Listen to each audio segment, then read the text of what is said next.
Erkin Alptekin bilan söhbət. Akbar Mamadov. Sual. Erkin aka, balkim xabaringiz bor, keyingi vaqtlarda biz mustaqilchi ular emas.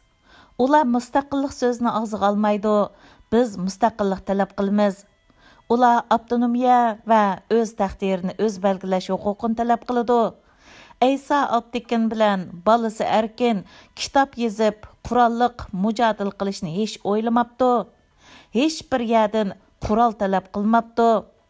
Aysa BDT bexatarlik kengashida men G'arbiy Turkiston uchunmi mustaqillik talab qilman degach, Sovet ittifoqi bizning mustaqilligimizni tonimabdi deganga o'xshash gaplar bargan sir ko'payib ketdi. Buningga nima deysiz? Javob. Chet ellarda yashayotgan Uyg'urlarning hozirgi mezgilda hech bir ilmiy asosi bo'lmagan bundaq parch-purat gap so'zlar bilan bir-birini tillab, qarlab, haqorat qilib yurishining o'rniga o'zaro bosh qo'shib, bugun tarix sahnasidan yo'q bo'lib ketish xavfi ostida yashayotgan ona vatandagi xalqimizni qutqizadigan yo'llarni izlab tepishlari kerak edi. Ammo bir qism olim, ziyoli va siyosiy yo'llarimiz bir-biri bilan haplashib bu ishlarga sal qaravatidi. Yana bir qism olim, ziyoli va siyosiy yo'llarimiz o'zini tillab, qarlab va haqorat qilayotgan Xitoy g'alchilariga o'zini oqlab, inkos bildirish bilan ovora bo'layotidi. Yana bir qismlari poq chammasang yuzingga chachraydi deb jimjit turib olayotidi. Ko'pchilik bo'lsa bu urush jidal, talash tortishlar, tillash, qarlash va haqoratlashlardan kimlar utib chiqar deb tomosha ko'ryotidi. Savol. Erkin aka, Uyg'urlar tarixdan beri mushundaq petishmas bir millatganmiz. Sizcha buning sababi nimada? Javob. Biz Sharq Turkistonliklar yaqinqi 260 yildan buyon Manchu Xitoy, millatchi Xitoy va kommunist Xitoy hokimiyati ostida yashab keldik. Davomli ravishda xo'rlandik, zulm ko'rdik va butunlay nodonlashtirib etildik. O'zimizning tarixiy, madaniyati va urf-odatlarini yaxshi o'rganolmadik. Bu tuzumlar xotinlar, ota-onalar va farzandlar orasida, urug' tuqqanlar orasida o'zaro dushmanlik paydo qildi. Bir-birimizga ishonmaydigan, bir-birimizdan shubhalanadigan, qusur va gap topadigan holatga tushirib qo'ydi. O'zaro odam cheqish va pipan qilish orqali hayot kechirishga ko'ndirildik. Do'st bilan dushmanni, samimiyat bilan yolg'onni, haq bilan nohaqni, foydaliq bilan zararni, shundaqla ijobiy bilan salbiyni ayriy olmas bo'lib qoldik. Ağzımızını açtırmaydigan, közümüzni yumdurmaydigan, özümüzning fikrini bayon qilolmaydigan holga keltirib qo'ydi. Azroq imtiyoz bergan bo'lsa-mu, salohiyat bermadi. Natijada doimo itoat qilishga, idora qilinishga, buyruq ilishga odatlantirildik. Bu siyosat ichimizga asorat ro'yini singdiribdi. Natijada xarakterimizga salbiy ta'sir ko'rsatgili va tadrijiy ravishda o'zimizning xislatlarimizdan yiroqlashqili boshladik. Biz mana shundaq ro'yi holat ostida chet ellarga chiqdik. So'zlash, fikr qilish, matbuot, yig'ilish, sayohat, tanqid qilish qatorliq demokratiya hukmlari bilan g'arb davlatlariga kelgandan keyin tonishgan bo'lsaqmi, texicha o'zlashtirib bo'lolmayapmiz. Ko'pincha qarindoshlarimizning g'arb davlatlaridagi demokratiya sistemalarining qanday xizmat qiladiganligidan xabarimi yo'q. G'arb davlatlaridagi adolat sistemalari bir advokat, bir ayblig'ichi va bir hokimdan tashkil topadi. Ayblig'ichining vazifasi jinoyatchi ustidan isbot va hujjatlarni to'plash. Advokatning vazifasi jinoyatchini aqlash. Hokimning vazifasi sotqa sunilgan hujjat va isbotlarni ko'zdan kechirib, u kishining jinoyatchi yoki emasligiga hukm qilishdir. Xitoy bir diktator dövləti bo'lğach, bir odamning jinoyatchi yoki emasligiga yuqoridan tushirilgan buyruq bo'yicha hukm qiladi. Mana biz bularni bilmagach, Xitoylarning ro'yimizga singdirib atgan qulluq ideyasining ta'sirida ham ayblig'ichi, ham advokat va ham hokimning rolini tang o'ynab, bir odamning kichikkina yeri ko'zimizga sig'magan bo'lsa, shuni tillash, qarlash va tökmet chaplash bilan avar bo'lyapmiz. Demokratik ellarda tug'ilib, cho'ng bo'lib, muntizam tarbiya ko'rgan yangi bir avlodlarimiz yetishib chiqqanga qadar bu tillash, qarlash va tökmet chaplashlar to'xtamasligi mumkin. Savol: ko'plagan vatandoshlar hozir manbasi aniq bo'lmagan uchur va xabarlarni taratquchilarni, o'z millatining tarixidan to'liq xabari bo'lmagan nadonlar yoki Xitoy qini aralashib ketgan arjangzlar va yoki Xitoylar tarafidan maxsus tarbiyalanib chiqarilgan qutratquchilar deb qaramoqda. Siz buningga qanday qaraysiz? Javob: bir qism g'arblik tadqiqotchilarning deyishicha, Xitoy hukumati hozir Tayvanda mustaqillik tarafdori bo'layotgan demokratik ilg'or partiyalarni, Hong Kongdagi demokratchilarni, Amerikadagi Xitoy demokratchilarini, Tibetliklarni, ishki Mongoliyaliklarni, bo'libmi Uyg'urlarni bir-biriga dushman qilish, ularning faoliyatlarini ojizlashtirish orqali xalqaro masala bo'lib o'tirg'i chiqib qolishning oldini olish uchun nihoyatda ko'p moddiy va ma'naviy kuch sarf qilmoqda. Buningga qaraganda Xitoyning ichimizdagi nodon insonlardan yoki siz degan arjangzlardan va maxsus tarbiyalab chet ellarga chiqargan qutratquchilardan foydalanayotgan bo'lishi mumkin. Ammo shuni bilishimiz kerakki, bir-birimizga tuhmat chaplaydigan bundaq manbasi aniq bo'lmagan uchur va xabar xalqaro jamoatchilikning oldida obro'yimizning to'kilishiga yo'l ochayotidi. Uyg'urlarning jidalxo'r, petishmas bir millat ekanligini isbotlayotidi. Bo'libmi vatanimizda tarixdan butunlay yo'qolib ketish xavfida turayotgan aziz millatimizni texmi umidsizlantiryotidi. Burunmi yozganimdek, ko'plagan davlatlardagi siyosiyonlar va Uyg'urlarga qiziquvchilar torbatlarimizdagi maqolalarimizni tarjim qildirib o'qiydi. Xitoylar hozirgacha Uyg'urlar petishmas bir millat. Ularga hargiz huquq bergili bo'lmaydi. Huquq berilsimi, salohiyat bergili bo'lmaydi. Chunki ular mustaqil bo'lsa, bir-birini bo'g'izlaydi deganga o'xshash tashviqotlarni qilib keldi. Mana biz hozir dal ularning bu tashviqotlarini kuchlantiryapmiz. Ana vatandagi xalqimizning umidi chet ellarda yashayotgan Uyg'urlarda. Agar ularning chet ellardagi yurtdoshlardan kutgan umidi butunlay yo'q qilinadigan bo'lsa, ularning irodasi yo'q qilingan bo'ladi. Irodasiz bir millatga qarta irqiy qirg'inchilik qilishmi osonlashadi. Savol: Erkin aka, sizcha chet ellarda yashayotgan Uyg'urlarning orasida mustaqillik talab qilmaydigan, mustaqillik so'zini og'ziga olmaydigan yoki mustaqillik so'zini unutildirishga tirishayotgan odamlar bormi? Javob: meningcha bugungi kuniga kelganda muajiratdagi Uyg'urlar ichida mustaqillik istamaydigan, mustaqillik so'zini og'ziga olmaydigan va xalqimizga mustaqillikni unutildirishga tirishayotgan birmi odam chiqmaydi.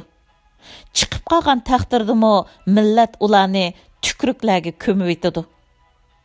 Bo'libmi mustaqillik fikri 1950 yildan tortib Turkiyaga elib kelingan. U yerda tug'ilib cho'ng bo'lgan yoshlarning orasida bak kuchlik. Chunki bular Turkiyada turkchilik, millatchilik, Turan Turkiston va Sharq Turkiston degan shuarlar bilan cho'ng bo'ladi. Bu yoshlar Muhammad Ibn Bug'ra Hazratim va Aysa Alptikillarning 1950 yili Hindistonga kelib joylashgandan keyin qalamga olgan va 1956 yili Saudiya Arabistonning Hijoz shahrida o'tkazilgan chet ellardagi Sharq Turkistonliklarning Birinci qurultay tarafidan ma'qullangan birinchi Sharq Turkistonning mustaqilligini to'liq maqsad qilish. Ikkinchi vatan sirtida yashayotgan Sharq Turkistonliklarning ideyasiga mustaqillik engini singdirish degan shuar bilan yetishib chiqdi. Mushundaq Turkiyada cho'ng bo'lgan yoshlar Sharq Turkiston tarixi, Uyg'urlarning tarixi, madaniyati, urf-odatlari yaqinqi 260 yildan buyanqi Uyg'urlarning Manju Xitoy, millatchi Xitoy, kommunist Xitoylarga qarshi ilib borgan milliy mustaqillik kurashlari, ko'tarilgan inqilob, qo'zg'alang, to'plang, namoyish, qarshilik harakatlari va Uyg'urlar orasida yetishib chiqqan ayol xalq qahramonlari to'g'riliq yozilgan nurg'unlagan kitob, asarlarni o'qib, o'zlarini yetishtirishga muyassar bo'ldi. Savol: Erkin aka, bu milliy mustaqillik kurashlari to'g'riliq azroq ma'lumot bera olamsiz? Javob: Men tarixchi emas. Bu to'g'riliq yozilgan kitoblar xeyli bor. Shundaq bo'lsa-mu, biroz ma'lumot berishga tirishay.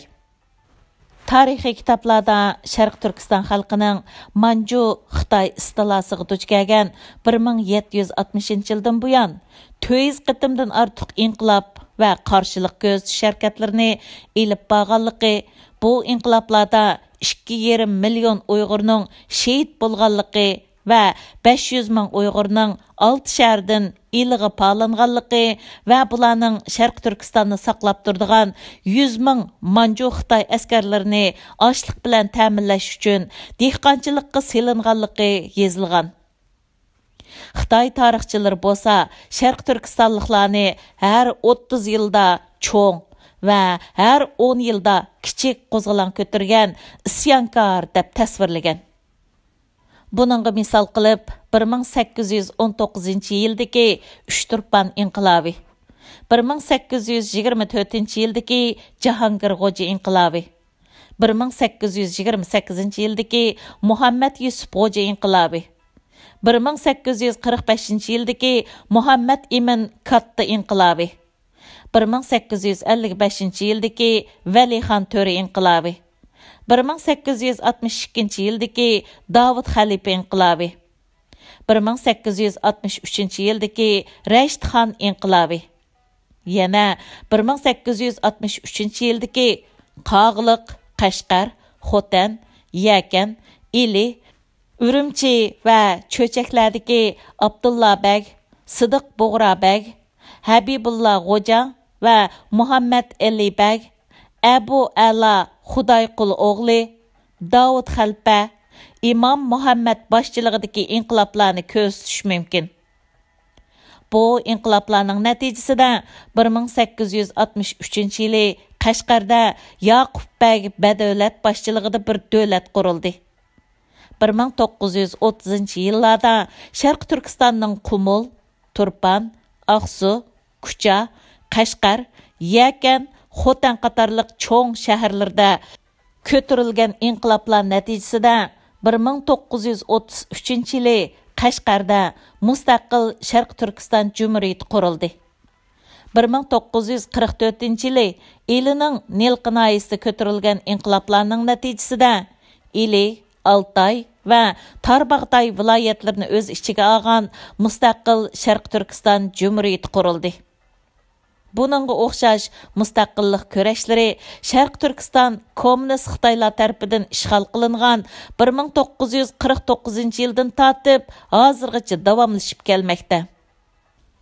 Sharq Turkiston xalqining bu mustaqillik kurashlari jarayonida Sadir Palvon, Ishbarxon, Nozukum, Sarxon Banu, Tömür Xalifa, G'ani Batur, Fatih Baturlarga o'xshash nurg'unlagan ayol xalq qahramonlari barliqqa keldi.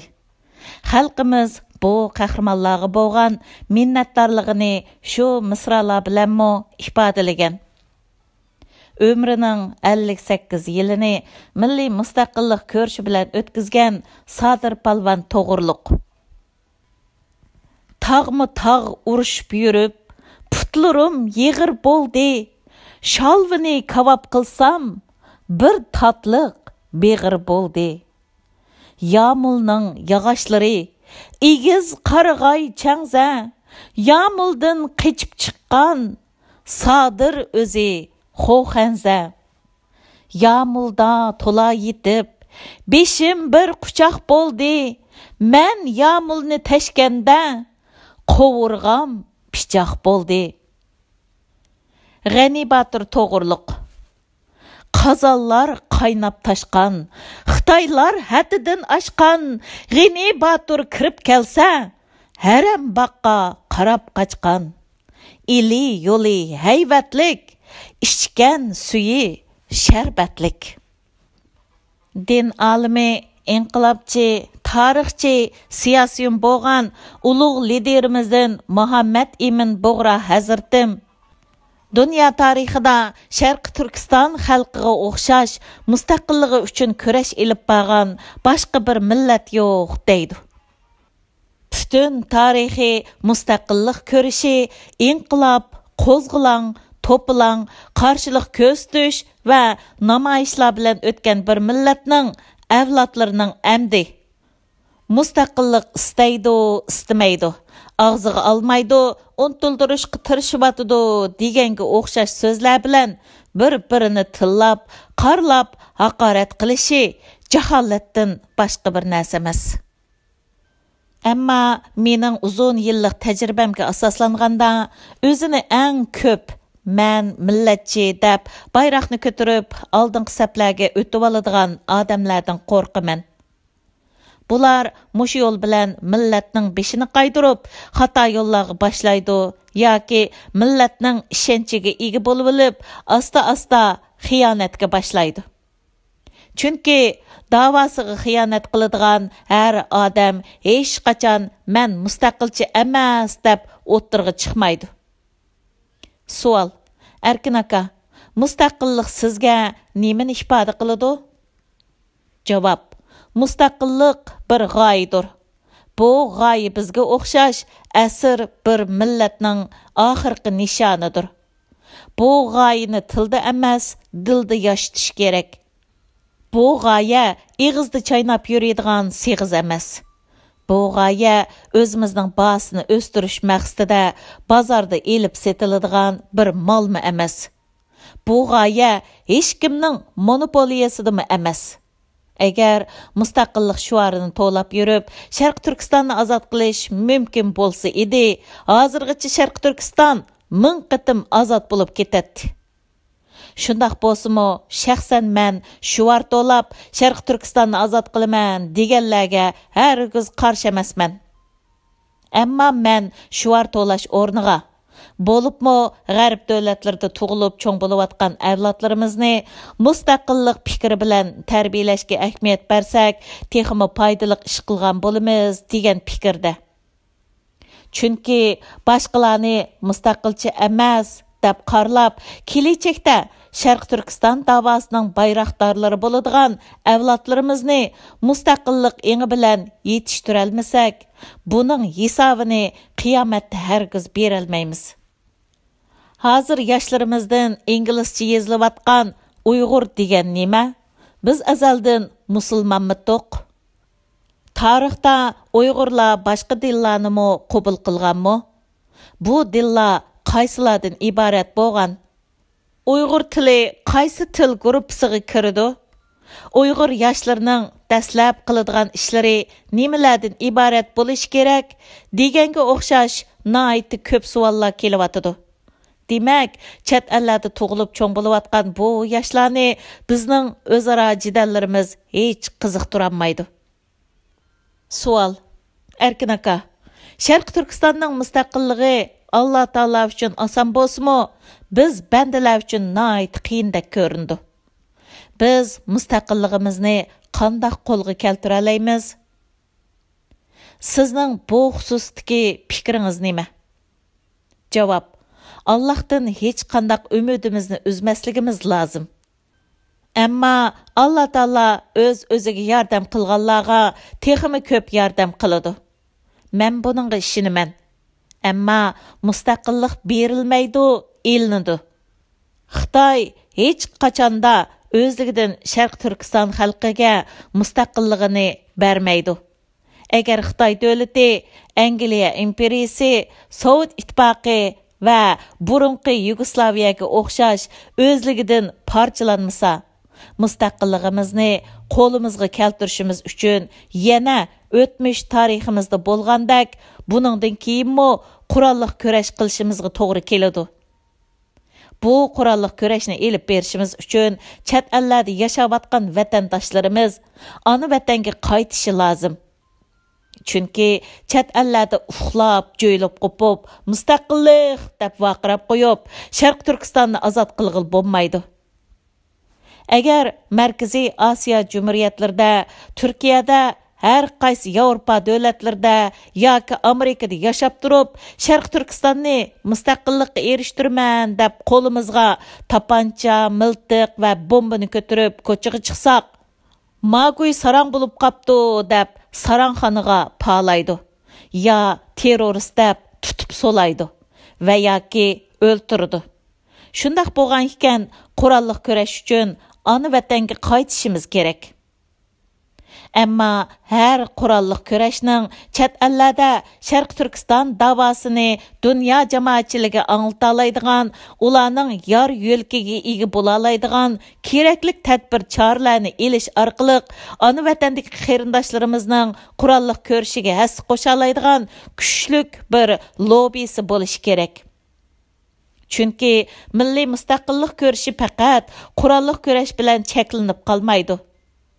Milliy mustaqillik kurashi deyilganda, buning ichiga siyosiy kurash, diplomatik kurash, demokratiya uchun kurash, kishilik huquq uchun kurash, huquq davlati bo'lish uchun kurash, o'z-o'zini boshqarish huquq uchun kurash, o'z taqdirini o'zi belgilash uchun kurash, o'zining yer usti va yer osti boyligiga ega bo'lish uchun kurash, milliy ma'rif, madaniyat, til, din va san'atni rivojlantirish uchun kurash, bulang-talangning oldini olish uchun kurash, ekologiyani qo'g'dash uchun kurash, assimilyatsiya, nopos yetkash va tug'utni cheklashga qarshi kurashlarga o'xshash yana nihoyatda ko'p tarmoqlar bor.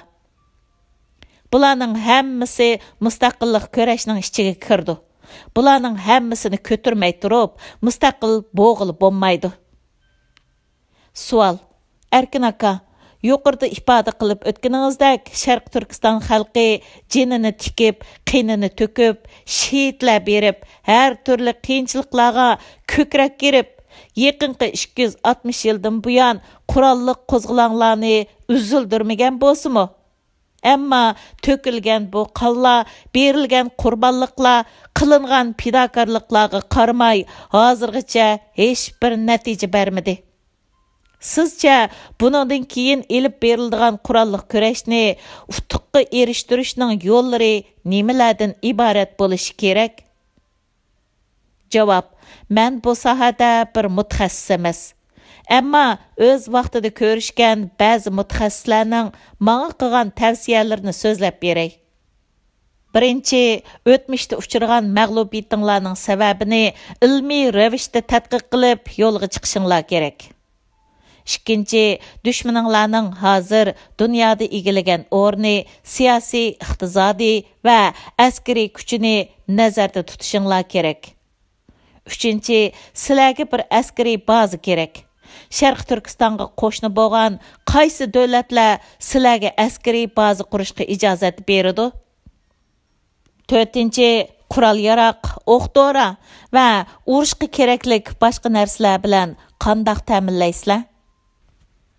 Beshinchi, hozirgi mezgilda sizlar Xitoyga qarshi faqat gerilla yoki partizanlik urushi elib bora olaysizlar. Bu gerilla yoki partizanlarni kim, nada va qanday tarbiyalab beradi? Oltinchi, Sharq Turkiston xalqining ko'pchiligi bunday bir qurolliq kurashni qo'llamdi. Chunki Sharq Turkiston xalqining mutlaq ko'pchiligining yor yo'lkiga erishalmagan bir qurolliq kurash hech qachon utuqqa erishalmaydi. 1990-yildan boshlab Sharq Turkistonning ko'plagan joylarida elib berilgan qurolliq kurashlar to'g'risida tadqiqotlar elib borgan mutaxassislar plansız, programmasız və keraklik tədbir çarlarını almay turub, faqat hissiyatqa tayınıplı başlanğan көрәşlərinin nəticəsində köplügən yaşlar qırılıb ketdi. Bir qismi qo'lga elinib turmalarda Xitoylar tarafidan qiyin qistaq ostida o'ldirildi. Bir qismi chet ellarga qochib chiqib, siyosiy panohlik tilashga majbur bo'ldi. Ammo bu qurolliq qarshiliklarning hech biri umumiy bir qo'zg'olonga aylanmadi. Buning sabablari nimalardan iborat? Buningdan keyin dünya jamoatchiligi Sharq Turkistonda elib berilgan qurolliq kurashga qandoq qaraydi? Xitoylar sizlarni yana terrorist deb e'lon qilamdi. Dünya jamoatchiligi sizlarni himoya qilib chiqamdi. 10 minglar shehid berib quriladigan mustaqil Sharq Turkiston Cumhuriyatinglarni dünya jamoatchiligi darhol tonimdi yoki Shimoliy Kipr, ya'ni Qibris Türk Cumhuriyetining yoki Falastinning yoki Kosovoning ahvoliga tushib qolamdi. Xitoylar Sharq Turkistonni Ili Qozoq, Qizilsuv Qirg'iz, Baying'ilon Mo'ng'ol degandek parchalarga bo'lib etdi. Mustaqil Sharq Turkiston Cumhuriyeti qurilganda Qozoq, Qirg'iz, Mo'ng'ollarning sizlardan tuproq talabida bo'lishi, ya'ni territoriya talab qilishi mumkinmi? Bu va buningga o'xshash savollarga keraklik javoblarni tepib, keraklik tadbir choralarni elib yo'lga chiqmasanglar, o'tmishda bo'lgandek buningdan keyinmi mustaqillik kurashlaringlar mag'lubiyatga uchraydi. 1974-yili Turkiya, Kipr, ya'ni Qibris yoki Sayprus orlig'a askar chiqarib, u yerda yashayotgan turklarni orolning shimoliga jamlashtirdi. 1983-yili Kipr turklari Shimoliy Kipr Turk Cumhuriyetini qurganligini e'lon qildi. Ammo dunyo jamoatchiligi hozirgacha Shimoliy Kipr Turk Cumhuriyetini rasmiy ravishda tanimadi. Natijada bu cumhuriyet hozirgacha Turkiyaning bir beqindisi bo'lib qoldi. Falastinliklar Arab davlatlari boshda bo'lib, butun islom davlatlari tarafidan himoya qilinib keldi. Ammo hozirgacha mustaqilligini qo'lga keltira olmadi. Kosovo 2008-yilda mustaqillikni e'lon qildi. Ammo hozirgacha faqat 114 davlat tarafidan rasmiy ravishda tanildi, ammo texicha BDTga a'zo bo'la olmadi. Sabab Sırbistan, ya'ni Serbiya hukumati tanimaydi. Kosovo burun Serbiyaning bir partisi edi. Serbiyani yoqlab quvvatlagan Rossiyaning BDT bexatarlik kengashida veto haqqi bor. Agar Sharq Turkiston xalqi Xitoyni qo'g'lab chiqarib, Sharq Turkistonning mustaqilligini e'lon qilsa, agar Xitoylar bilan dunyo jamoatchiligi mustaqil Sharq Turkiston Cumhuriyetini tanimasa, nima qilish kerak? Shuar to'lab yurib, Sharq Turkistonni ozod qilishga qaror bergan yurtdoshlarimizning boshqalarni mustaqilchi bo'lmaganlikda, mustaqillik so'zini og'ziga olmaganlikda, mustaqillik so'zini unuttirishga tirishganlikda ayblab yurmay, mutaxassislarning yuqoridagi savollarga javoblarni tepib, keraklik tadbir choralarni elib, qurollanib, ona vatanga berib, mustaqillik ko'rishini boshlasa bo'ladi-ku. Buningga hech kim qarshi chiqa olmaydi. Erkin aka, vaqtingizni aldık. Bergen ma'lumotlaringiz uchun ko'p rahmat.